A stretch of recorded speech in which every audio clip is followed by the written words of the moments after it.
So Tony and I started PhenoVista in 2014.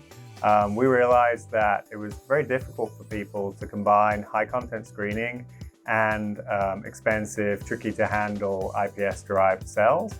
So we wanted to provide a service where we could do that for our clients. So automation is critical in our lab.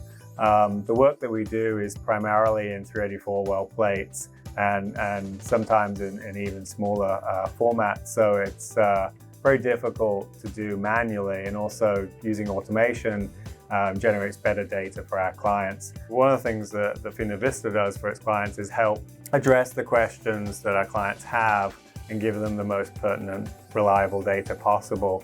So the CQ1 is a really nice instrument. It's got a small footprint, it's easy to use, and it generates really nice images. As a small business owner, you know, the sort of return on investment on an instrument like that does its job really well, reliably. And also, I mean, the intangibles, I guess, is the support. And, you know, we received really good training and support from the Yokogawa team, and it makes a big difference because, you know, sometimes you buy these instruments and when the sales team disappears, you're left figuring out how to make it work, and yeah, that's not the case. On other instruments, sometimes it could be a much harder learning curve.